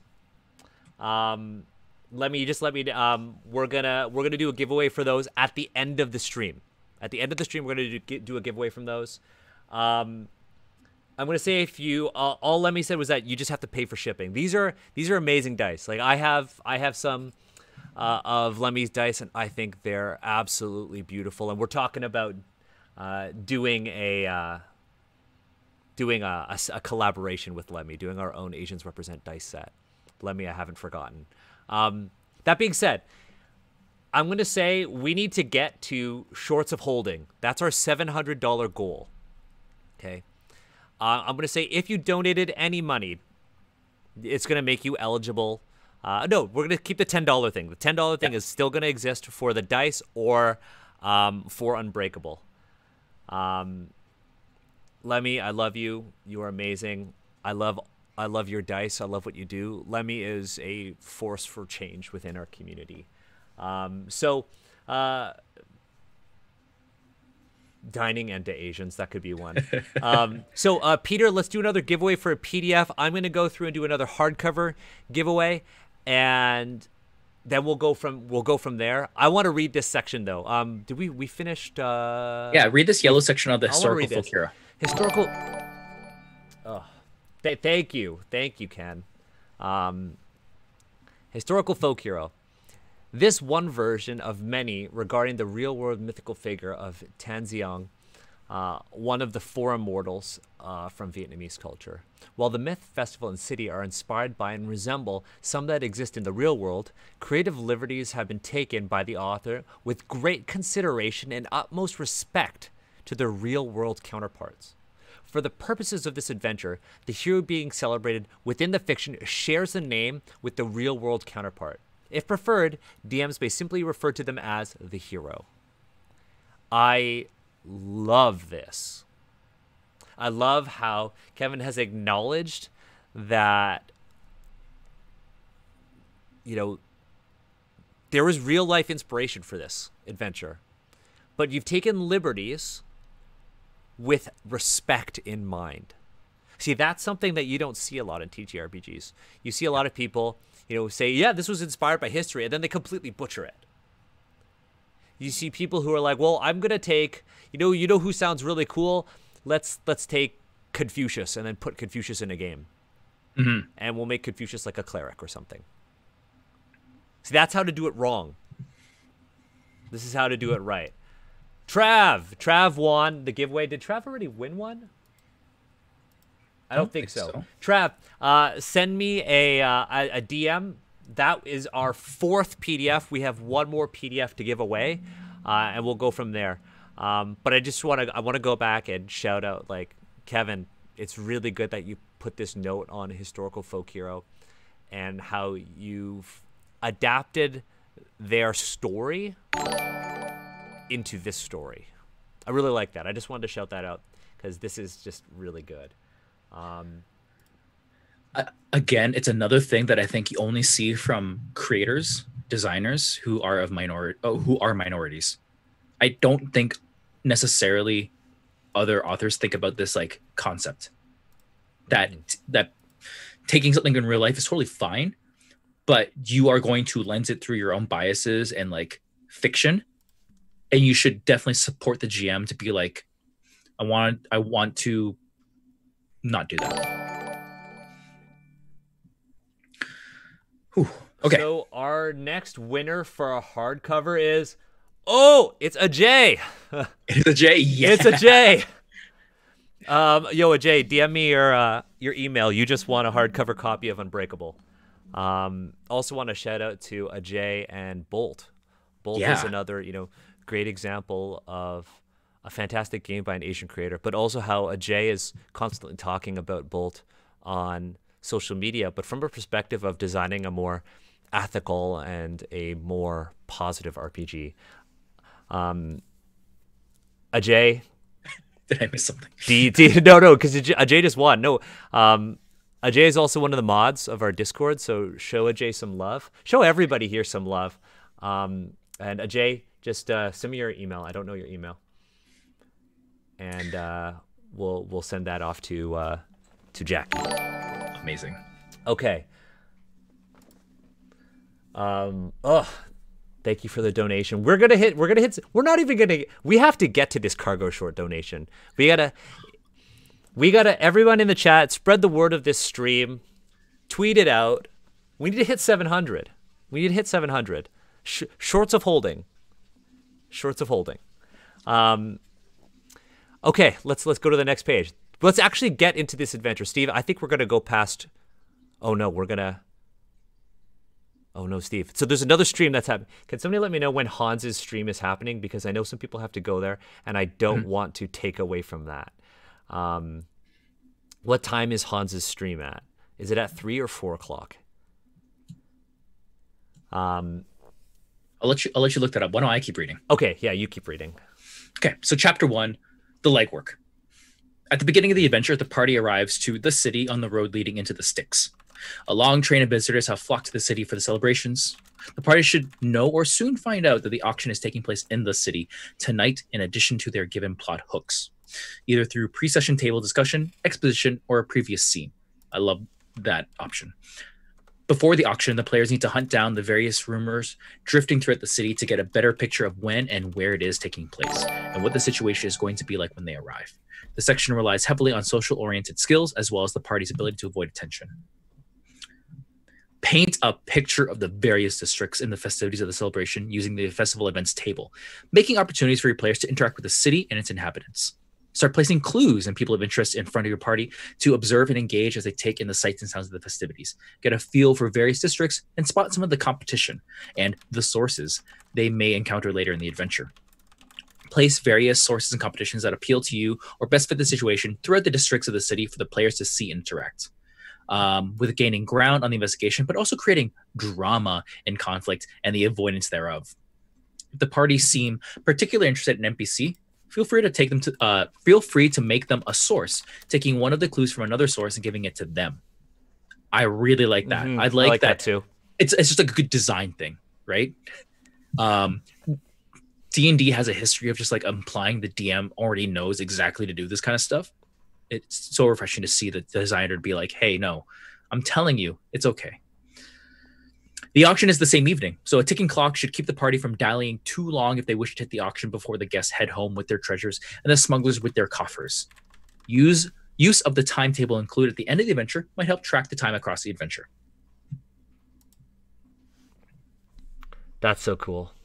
Cool. Yeah. I just want to go to the end of the adventure first just to see what time clock was used. Sure, yeah, do that. So what page is it on? Keep going. This is a long adventure. Honestly, we should just play it. If we don't, we're not going to finish it because I don't want to go over Hans's stream. Yeah. So maybe we'll have to like do a little bit of skipping here. We'll have to skip, but we'll play it. I think we should honestly, Kevin, if you'd be down, we should play this adventure on stream. Kevin, would you DM for this for us? Kevin, would you DM it? Let us know. I can't find it. Where's the? I'll look for it later. Okay, Kevin says, "Fuck yes, I'm down." Okay, sweet. Let's do it then. This is Dungeons into Asians. You know, what if we did a whole Dungeons into Asians side series where we just played through all these different adventures? I think that would be really, really cool. Sweet. So we're gonna run. We have one more. We're waiting for one more winner of a PDF.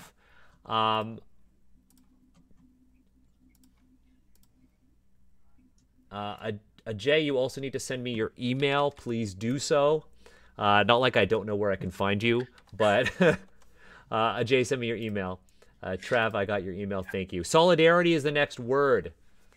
So enter solidarity. This is the last one.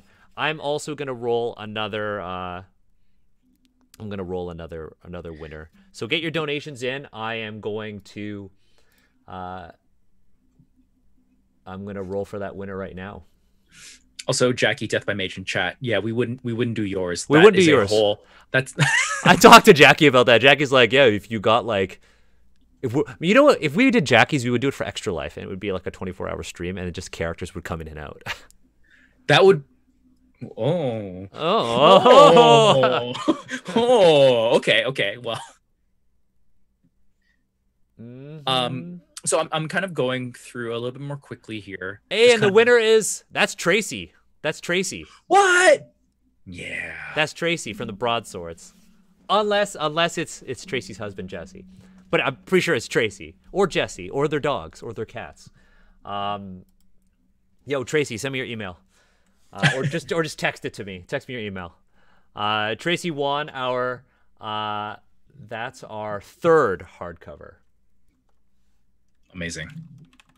Oh, such a cool book.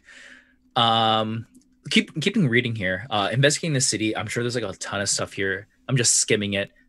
urban landscapes have a special place in my heart. I just love urban adventuring. Mm-hmm. What I will kind of highlight here is that this section here, again, we've seen it already, just builds up the GM to be like, you have the power, you can do this. Here's how you can like go about doing it. Take from video games, take from like literature. Like it says that explicitly. I love that. Mm-hmm. I do too. I do want to read the failed roles part because I feel like not enough adventures talk about failed roles, Yeah. and I think that's like a great piece of design. If we're gonna actually play through this adventure, it might be worth just highlighting what we think is really cool. Yeah. So for failed dice, failed checks rolled in this chapter of the adventure shouldn't prevent the party from finding the sources, but present other obstacles that cost the party and ratchet up the tension. That should be like in every book, right? Mm-hmm. That's just like good DMing. Poor investigation checks might cost the party time, leaving them with little to find more clues to get a better picture of the auction.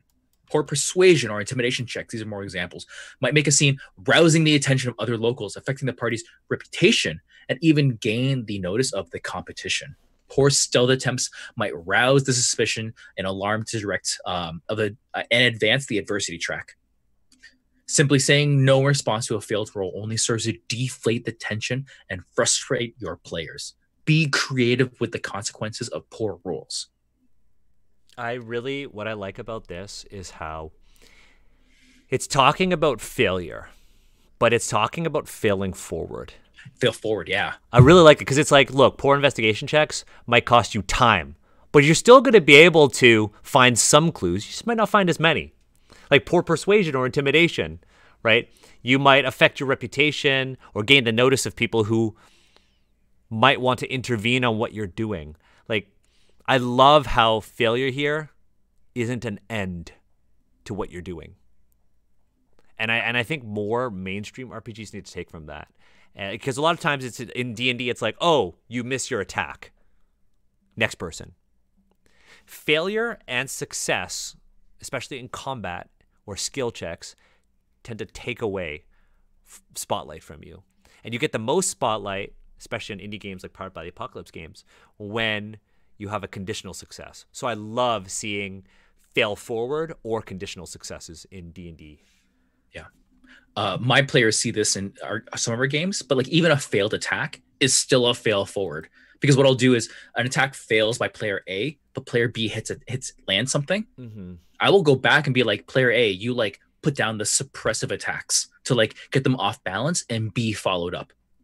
And like that, I think is like, what a way to take that failure and like make it into something like visually impactful. Cool. Kind of moving forward here. I want to focus on the actual art on page 75. Page 75. Oh, it's the next page. Yep. Should we read the is the caption important to it? Is there a caption for it? We're talking page 75, the art with the boats. Yes. Yeah, traversing the city. The flowchart style map is included, detailing which districts are accessible to each other by foot and water taxi, as well as note for travel time. I think just water taxi is the important thing there. Yeah, water taxis. But the idea of water taxi with the image that's here is greater than the sum of its parts. Mm-hmm. Or sorry, the sum is greater than its parts. Because that picture right there, obviously, it looks like just a stock photo from Vietnam that has been like kind of modified a little bit. But that is, as someone who has seen boatsmen and boats people like this, that's very visceral. Like that just like hits me very closely. So if it was just the text alone, water taxi, I could figure out. But this is very, very meaningful. Yeah, I like that. I like that a lot. I think it's cool, and I think it's super tasteful and respectful as well. Yeah, absolutely. Yeah, I'm thinking of if this was like a traditional like D&D era type thing where they're like, oh yeah, draw me a water taxi, and there's like, yeah, it's good enough, put it in. So I'm continuing to scroll through here. There's so much good stuff here. I wish we had more time. I do too. I'm just about to roll our next one, and here we go. Oh, just keep going. Sorry. So what I'm going to do is I'm actually going to go forward because I feel like as far as condensing down like a lot of what I think are things you could just like pull out of this adventure and use in your own games, I want to go to page, what page is it? 78 for the festival events table, which we've already talked about in earlier pieces of the text. Amber is our next winner. Yes. This is great. I love this. Thank you for reminding me of this. But festival events, I wanted to like take time to go through these because you could take this table right here, digest it, and use it in your own games. Which was I had a conversation earlier on where I was, talking to people. Oh yeah, we're giving away one shot at this anthology of one shots, and they said, I wish it was a campaign setting. And I said, because they're one shots, by nature there has to be world building. But you're going to see world building in the most concise way, which for a lot of people's purposes might actually be the level of world building you are looking for.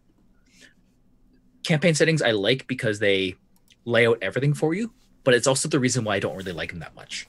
Whereas you take a look at something like the festival events table, and this is the C that you can bring into your own games, right? And really like adopt and make it your own and really tailor it, one of your T's, to your players. See, this is how to use meaningful tables. Meaningful tables. So we just hit. Oh, So I think Peter seems to think I'm shaving my entire eyebrow. It's just a little slit. It's a little like. We're doing the notch. Little notch. I got to get a little like electric razor though. I have to buy one of those first, in order to do it. Because I don't think doing it with scissors is going to be. It's gonna be right. We're $100 away from Shorts of Holding. Shorts of Holding. I know you don't want it to happen, Steve, but this is going to a good cause. I know.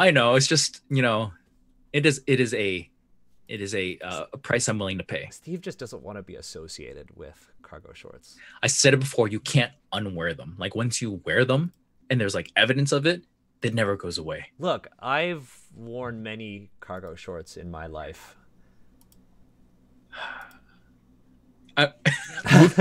Moving on to the festival events table because I love this.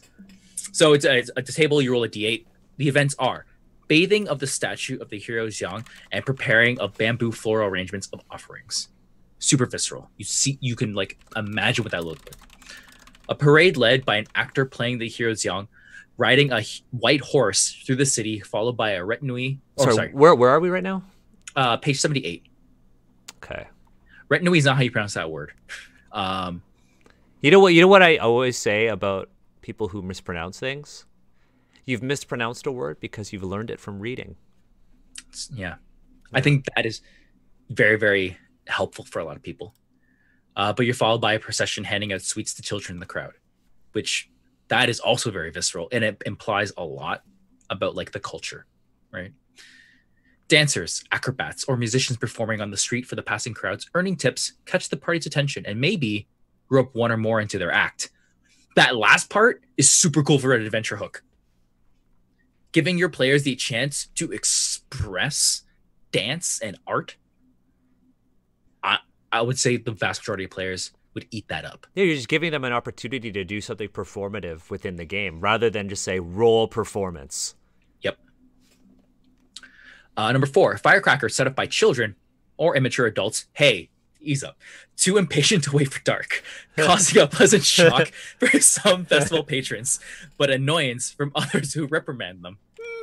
Okay. Feel that one. Do you feel? Feel a little called out. Do you feel? I was about to say, do you feel called out? Number 5, an old storyteller bombastically reciting of the legend of the hero Tang Xiang to a captivated audience. If the players watch, you can recount the legend from the adventure background. Raise your hand in chat if you're an immature adult. Number 6, a speech by a city official welcoming the residents and visitors to the festival, wishing them a good time and expressing hopes for rain after the festival, which signifies good luck and a bountiful rice harvest to come. Cool. People visiting temple and small shrines, making offerings of money, food, or crafts, and performing rituals praying for a bountiful harvest in the coming season. Small, low production reenactments of the hero's myth with flag dancing signifying the battle and the release of paper butterflies signifying the fleeing of invaders. Dope.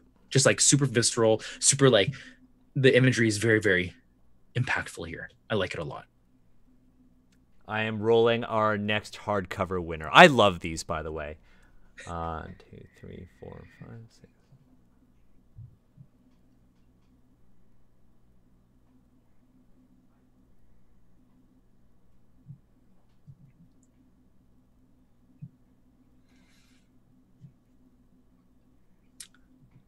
The winner is Izza, Evil Clever Dog. Who is with us on a stream. That's for the next hardcover. DM me your email. Sick. So cool. I'm so happy. Hi for all y'all. Thanks for coming here and supporting us. I'm excited. I'm still waiting for Tracy to send me her email.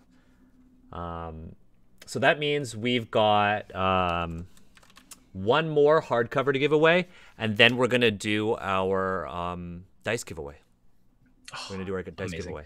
So Daniel, just checking in. We're gonna close off our round in about 15 minutes, right?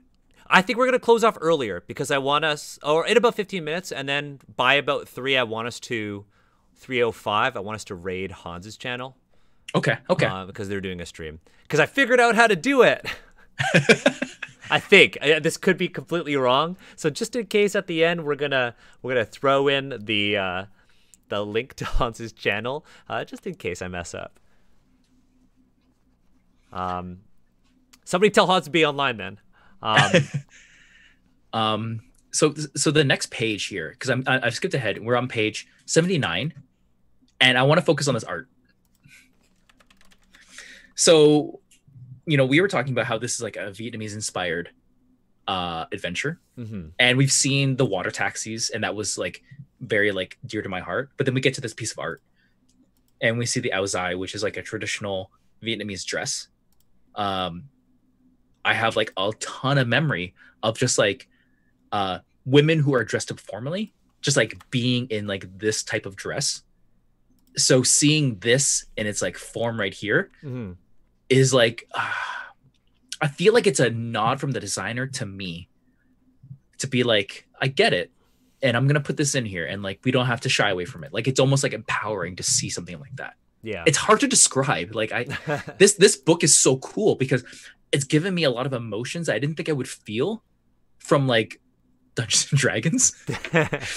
Yeah, I also like how right next to this illustration, there's a character, Lee and Fan, and they say there's a boss, but then they just say mage.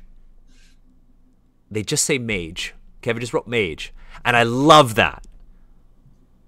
Because it's like, you're a magic user. Yep. And this might be an NPC. They might not even have to fight the players. They might not have to do any of that stuff. So why pigeonhole them into one of these Eurocentric classes when you could just say mage? I love that.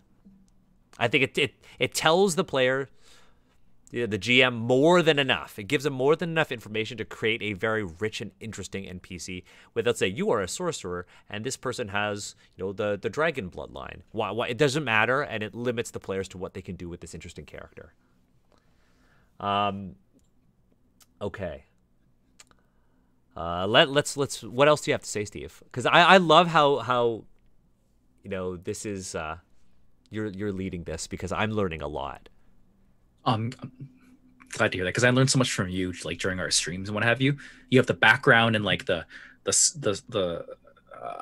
scholastic background for a lot of this. So I'm happy I can like lead you through this and like express myself, and you're into it. Hey, did you see on page 84? There's a little section called Hitting a Dead End.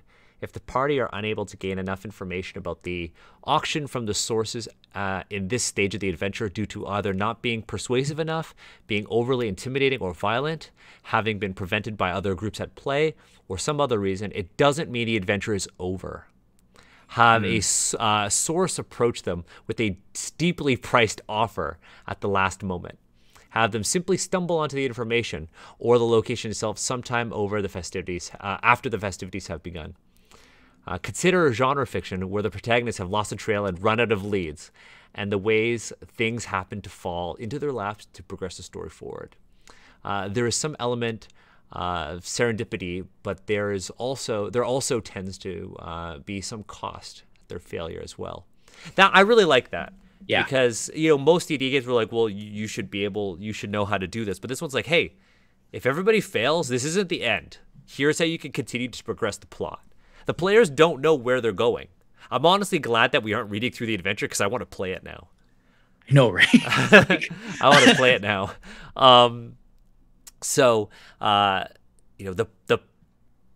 GM can drop information on the players in a meaningful way so they don't feel like, hey, we're failing and it's over. This is, again, another example of you're failing forward. This is how the GM can be empathetic, and this is how the GM can help the players move the narrative forward. Really like that. Yeah. I'm still waiting for you to DM me your email. Whisper me your email on Twitch or on Twitter, and we'll get this happening. Knick-knack, Kevin, who's in chat, brought up a really good point of just like, from a design perspective, I don't want the players to get stuck because I work really hard on the rest of this. So even just from like a self-preservation, almost selfish, not really though, perspective, always write an out. Like, let your players just like continue the story. Don't like get them to dead ends. I think a lot of adventures just assume the DM will know how to get someone out of a dead end. But I think it's really nice. It feels like a great safety net for the adventure to write explicitly in the text. Here's how we get out of a dead end, out of like the pit.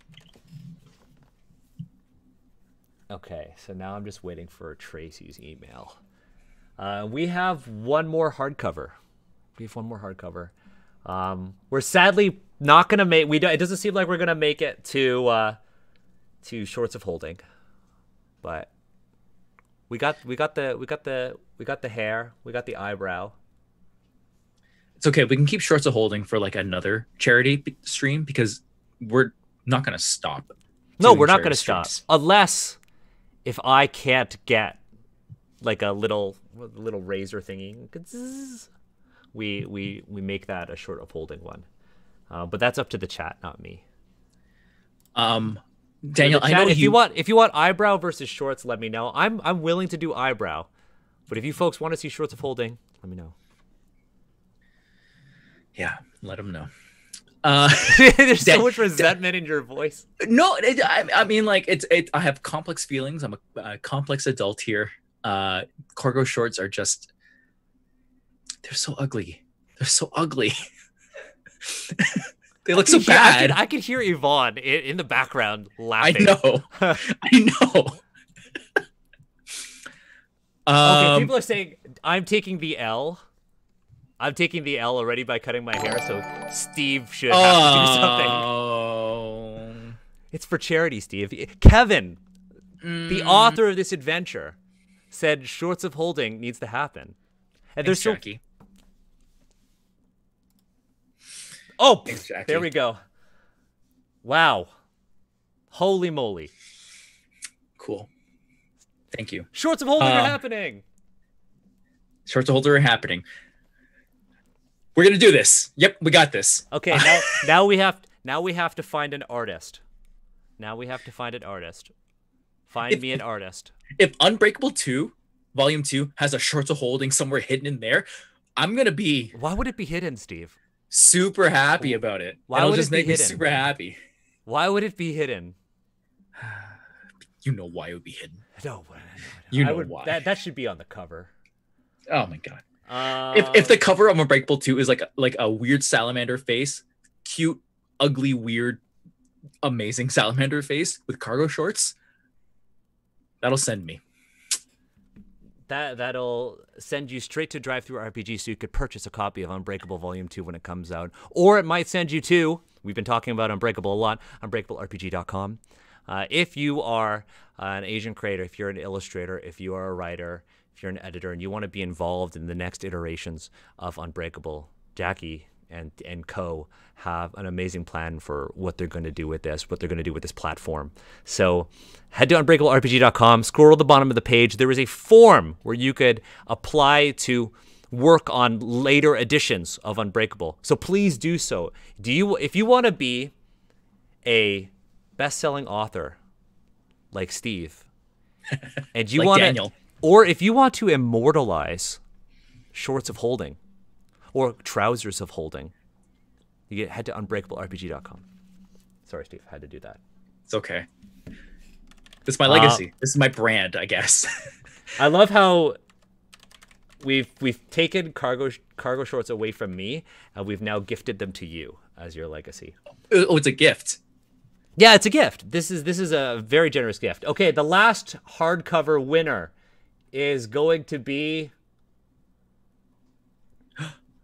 It's going to be Ting. Dope. So cool. Ting, you got that one. Thank you for your donation. Ting, send me your email. You can do it on Discord, do it on Twitch. Ting got it. So that looks like we've done all of our PDFs. We've got all our hardcovers done. Now it's just time for dice. We hit our Steve, we raised our community, our amazing community. We raised $700 for Black Lives Matter Toronto. We took action. We did it. After this is over, I'm going to make the donation. We'll post that. I'm realizing this is coming in a different currency, so I have to figure it all out. But if there was ever a time that I would cry, it would be now. But it's time to do dice giveaway. I think we need to do a dice giveaway, Steve. Yeah. Unless there's anything else, because I don't want to read too much into this, knowing that we're going to play it, knowing that Kevin is going to run this for us. Well, I was going to say, I feel like you are going to take a lot of joy out of the reputation scale. Okay, let's. We want to go over that while I do our dice. Okay, so I'll read this with you. Okay, so for all y'all who maybe don't know, but like the honor scale in AD&D of Origins Adventures is something that Daniel and I read on Fridays. Every Friday we read through that kind of crap. The honor scale is Garbo, hot flaming Garbo. And it's Garbo at best, at worst, actually super harmful. But I'm very excited for this reputation scale because I haven't read it yet, but the name alone tells me that I'm being seen here and that it's not like the designers asked me to trust them. Kevin's asked me to trust them. Mm-hmm. And I do. Mm-hmm. Dan, do you want to start reading or do you want me to start reading it? Well, I can start reading it because you've done a lot of reading. So let's start with Karen Garbo. Let's go ahead. Sorry, I'm just yeah. People's emails. Producer Daniel.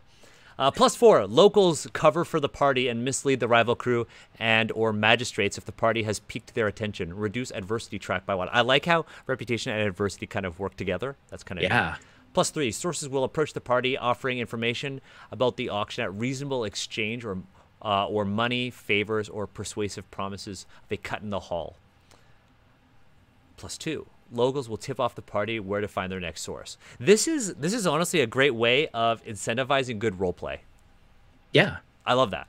+1, goods are offered at a disclosed 10% discount, and free samples of festival foods are strongly offered.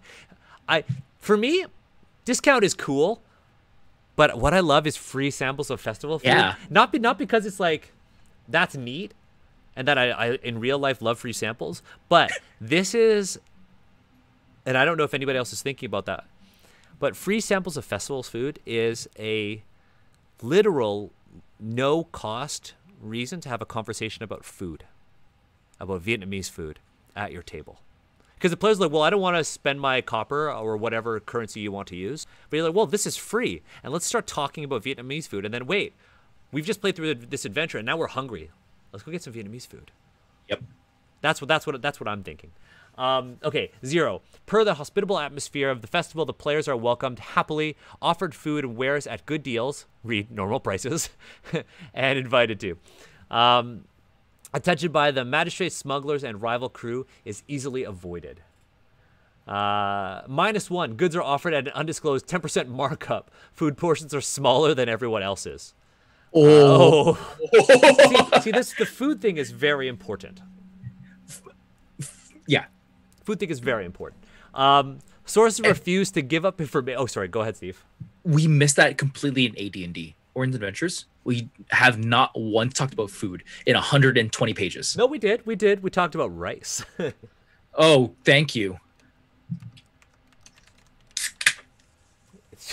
We did. We talked about rice and how apparently everybody in Karatur eats rice. Because that's that bullshit. Okay, so I've sent all the PDF winners and hardcover winners to Jackie. Jackie has them now. Let's go back to reading this. Yeah. -3. Oh, wait, no. -2.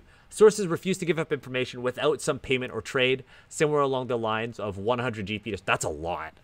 Well, this is a tier 2 adventure, so maybe not. Yeah, tier 2. Yeah. -3. Sources are less easily persuaded to give up information about the auction. Persuasion check DCs increased by 1, but the rumor of the party's antics may lend credence to intimidation attempts. Intimidation DCs decreased by 1.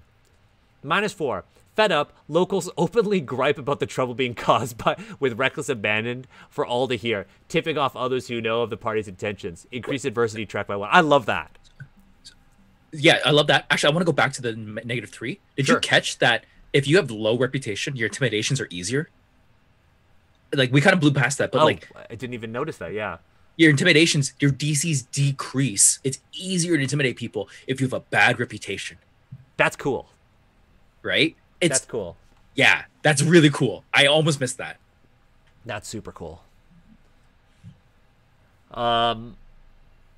Where was I? -5. Magistrates begin tailing the party, ready to intervene in further altercations after word reaches them of the trouble being caused. That's cool. I like this. I like everything about this. Yep. Okay, so here's the deal. It's 3 o'clock. Sorry, we're running out of time. It's 3 o'clock, and Hans's stream is starting. While I get our next our winners, these people, the next folks are going to win a set of Lucky Hand dice. I have to talk to Lemmy. Lemmy, I'll send you their. You can everybody if you win, send me your emails. I'll send them to Lemmy. All you got to do is pay for the shipping. So Steve, I don't know if you want to take us away. Yeah. We started this stream off to kind of like close the circle here. We started the stream off talking about anti-blackness and white supremacy. And my hope is that as time progresses, as people fight and they take action, we talk more about how we're really talking about the same thing, whether or not we're talking about racism or white supremacy. Racism supports white supremacy. Hard stop. That is the system, right? If ever you benefit or you are hurt by racism, that all flows into a system of white supremacy. Daniel had brought up the idea of like the model minority, and someone in chat earlier said that every time I hear the term model minority, it hurts. And good, it should hurt, because it belies the fact that although some Asians can benefit from being white adjacent by being a mono minority, in the end, that is at the cost of Black lives, and that is a price nobody should be willing to pay. Mm-hmm. We cannot, as a society, as people, we cannot find success at the cost of lives of others. That is a non-starter. And understand that if you benefit from privilege, some of that privilege is there at the cost of Black lives. Yeah, that's an amazing way to say it. our winners for the dice. Sorry, there's no way to segue into No, this. no, please segue and then like yeah, do that. I don't know if there is some sort of like the Twitch gods, but Ken has been in the chat being like, I need Lemmy dice, and I literally rolled Ken. Amazing. So we have 3 winners. Ruby, Ken, and Mia all win a set of Lucky Hand dice. All you gotta do is pay shipping. For thank you to Jackie for donating those, and our mystery donor for donating those copies of Unbreakable for people to get. Thank you to Lemmy for honestly donating 3 sets of handmade dice to this cause. And thank you to everybody. We raised $700. Yep. Like I got up this morning and I was like, you know what? I'll be happy if we raise $100. I'd be so happy, right? And we raised fucking $700 that we get to put towards Black Lives Matter Toronto. And y'all are, and honestly, like some of you donated in US dollars. This is gonna actually end up being more in Canadian dollars. It's gonna be like $1 million Canadian. No, this is I have to do the math, but it looks like it'll be closer to 1,000 Canadian. So y'all fucking rock. And Hacks, thank you for that. We're even closer to 1,000 Canadian now, but y'all fucking rock. This is a tough time, and like we said earlier, a lot of people, are within the Asian community are kind of struggling with the anti-blackness that has existed for a very, very long time. We've had to have conversations with our parents if we were brave enough or had the opportunity to. We have to deal with, very overt hate within the Asian community towards the Black community. And it's time we did something. And today, all of us were able to do something really great. And we were able to raise money for a cause, but also, sit down together at a time of great social distancing, sit down together and have a genuine conversation about the good and the bad. We often talk about the bad in the TTRPG space. But today it was really refreshing and nice to talk about the good. It was nice to talk about, what we can do as creators, but also what we can do as Asians to show more solidarity towards our Black brothers and sisters. And in Canada also, we get to do something for Canada. Because a lot of the media focuses on what's going on in the States. But those same injustices also happen in Canada.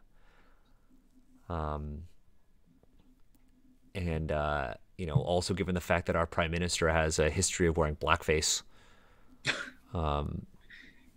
we're actually doing something good. So I'm really, really happy that y'all were able to make it out here. If you didn't win a copy of Unbreakable, please, if you have the means, purchase a copy on DriveThruRPG. Show the community and show the market that stories written by Asians about Asian cultures, about Asian experiences, matter and deserve to have a space in the TTRPG community and industry. If you see injustices, not just in the gaming space, but if you see injustices, out there in the world, call them out. If you see them in the gaming space, call them out, and Steve and I will happily dunk on them on this stream. But just be out there to support the community. So if you're an artist, if you're Asian and you've got something like a product that you sell within the gaming space, put it in the chat. So luckyhanddice.com, Bolt RPG on Twitter. There are some amazing artists in here like Mia, and there are a lot of members of the on the Unbreakable team who are in this chat. Sorry, I'm just trying not to cry. Yeah, yeah. No, um, I feel you. You're seen, and I understand. We did a lot today. yeah. And I know you started off the stream expressing kind of like in our morning or early banter, like you were nervous. You were Mm-hmm. like, I feel like that nervousness came from like, are we going to do enough? And Yeah. I hope at the end of this, you feel, Daniel, that you feel that like we did something. We did something like very impactful. Yeah, and not just when I think when you say we, I think you mean us and everybody who's in this chat, everybody who's in our community, Yeah. everybody who's talked about this. Um, and a big special shout out to Peter. That's PR Cargill who's in their chat. Peter's our moderator. Peter, you've been on the ball with this Nightbot with our giveaways. Really, really appreciate you. Not only for what you did today, but what you continue to do for our community. Yep. Thank you for all our allies who are here, and I hope moving forward we can, continue to do good. This won't be the first charity stream that we do. We're gonna figure out what to do next, but I think it's about time that we use our platform for something good. Yeah, I don't know what to say, but I think I think you've said enough. I think, you've said enough. Do you maybe want to just kind of introduce Hans's stream? I don't know what it's And about. do you want to talk about like your relationship with Hans? And kind of how like we are all like Okay, Hans is we're online. all Hans is just an awesome person in our community. I had the opportunity to finally meet Hans at Big Bad Con last year. And there are a lot of Asian creators who are going out and doing something good for these causes. And Hans is one of those really good people. I think Hans is, if you see Hans on Twitter and Hans is like super genuine and super honest and super nice, Hans is exactly that in real life. And so I know that some people who were in this chat are actually in that stream. So what I think we're going to do is thank you, Peter, for sharing that just in case I fuck up rating. We're going to raid Hans's channel right now. I don't know what's happening, and it just should be Hans. What's the username? Could somebody let me know? So Kevin is in the stream. Okay, well we have to raid now. I don't know what's gonna happen when I click raid. I don't know what's gonna happen. I don't know if we're gonna still be talking, but I'm gonna do it now. So we're gonna raid the shit out of this channel. Yeah. Our stream will end and everyone will get shunted over there to support like a really great cause. So Daniel, if you have anything last things you want to share or say, now's a good time. Thank you, everyone. Steve and I we're gonna still be on our call. We're gonna figure out, we're gonna do this donation. And then because I have multiple currencies, Steve and I are gonna figure out how to do it. And then we'll post confirmation on our social media that we did it, just so, just to be, hold ourselves accountable for this massive amount of money that we now have. I'll post a picture when I get Sarah to cut my hair. We'll figure out the eyebrow thing, and let us know which Don't artist. forget the cargo shorts. Let us know which artist is going to. You tweet at us right now. Tweet at Agents Represent. Tweet at AZNS Represent. Be like, this person needs to draw the shorts of holding. Let's make shorts of hold. Make sure hashtag shorts of holding. Make that a thing. Sorry, Steve. And let's make it happen. So right now we're gonna raid Hans's channel, and hopefully this works. If it doesn't, Peter put a link in the chat. Peter, can you throw that in there one more time just in case? And thank you for coming out. I love all of you so much. Peace and love, y'all. Peace and love. Start raid. In 10 seconds, we're going to raid Hans. Amazing. We're going to send 45 viewers to Hans's channel, and I can't wait. And we're going to raid now. Boom. It worked.